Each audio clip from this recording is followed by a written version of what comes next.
guys, welcome back to my channel. Today is Friday the 13th. And let me tell you, I am superstitious. Well, first of all, it's my mother's birthday. She was born on April 13th.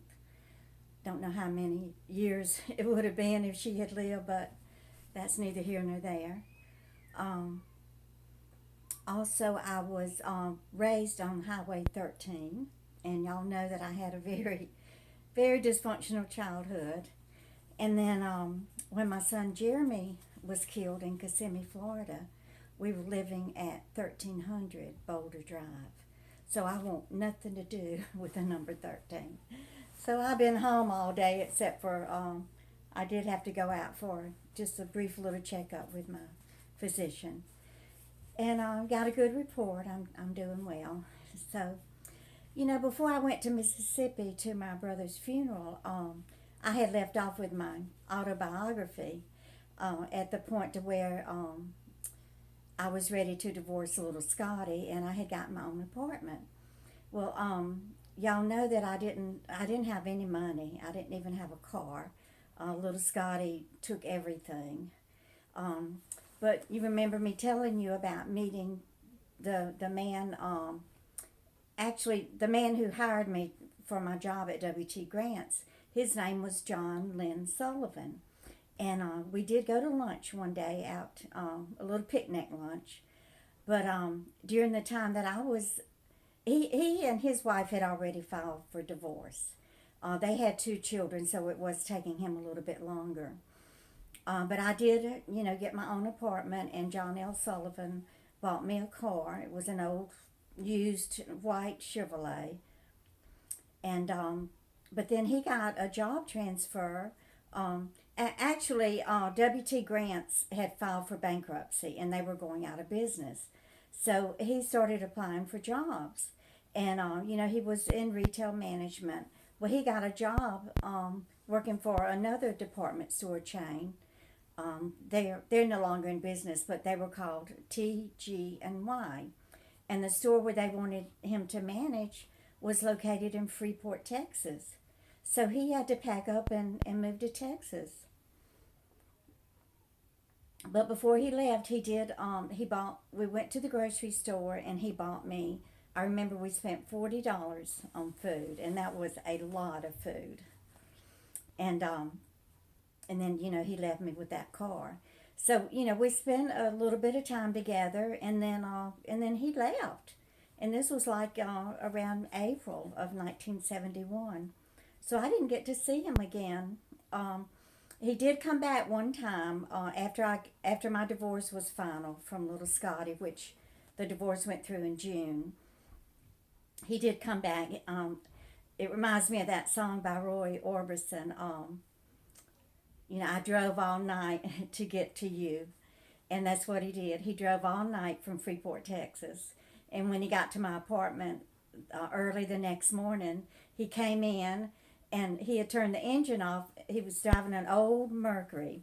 And the engine was still running. That thing chugged and chugged and chugged for at least another 15 minutes. He had driven it so hard all night long to get to me. And we just fell in love. I mean, I just loved this man so much. And he loved me. He never called me Glenda. He always called me baby. And I have a picture of him. He was 10 years older, almost 10 years older than me. So I was, 19. And, he was like 28, 29. And this is his picture. Yes, he did wear glasses. He wasn't the best looking guy in the world, but he was a sweetheart, and I loved him. I didn't care what he looked like, and he treated me good.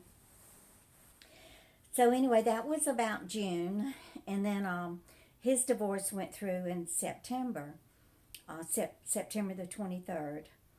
Well, then he got some time off from his job, and he drove to Mississippi again on September the 26th. And so we had planned to get married the next day, September 27th. Of course, we weren't going to have a wedding or anything. Neither one of us wanted that.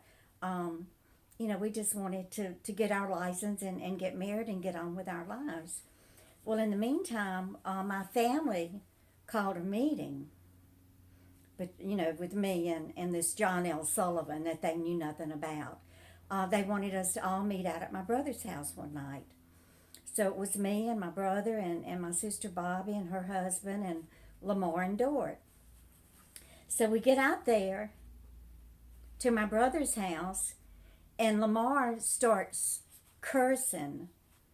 I mean, just cursing me out and everything for divorcing little Scotty. And he tells me that he wants his money back. He wanted his money back for this cake. He wanted his money back for all the flowers that he had spent. And Daddy had borrowed the money from the bank, and I doubt he even paid it back. And it was only about $200. But there was Lamar telling my new husband to be that he had to reimburse him for what he had paid for my wedding to little Scotty. Now, have you ever heard of a money-back guarantee wedding? I mean, how absurd can you be? And then my brother, he wanted his money back for all of these dresses. The green dress and the yellow dress and everything that he had paid, for the dresses for his daughters and his son to be in my wedding. And Lamar wanted his money back for my sister's dress and little Scotty's sister's dress. I mean, the green and yellow and purple and pink, Lamar could have just donated them to that polygamy sect out there in Utah, the Fundamental Latter-day Saints polygamy set.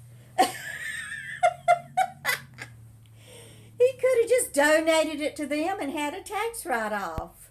I mean, he used to claim his dog on his tax forms every year. Back then, the children didn't have Social Security numbers, so Lamar would claim his dog or his pigs or whatever. He'd have about 5 or 6 dependents listed on his IRS forms. But, I mean, it was ridiculous. I was so embarrassed. Oh, I was so embarrassed. But, I finally got rid of this, the faux fi and the ironing of little Scotty's hair. Ugh. Finally get rid of all of that. And then my family has to treat my new husband-to-be like he's a bank or something, supposed to reimburse them for this wedding that he had nothing to do with. But I guess Lamar thought, well, since maybe John L. Sullivan had something to do with breaking up the marriage, which he didn't, that it was his responsibility to reimburse Lamar and my brother for what they had paid for the wedding. Oh, if y'all hadn't figured out now that I came from a dysfunctional family. Oh, I guess you can figure, you can put 2 and 2 together. But anyway, we're just going to get started now with this marriage to John L. Sullivan. So we'll pick up there in my next video. Thank you guys for watching, and please leave a thumbs up. You can share my video with your Facebook friends or whoever. And I just love you so much, and just keep on coming back. Thanks. Bye.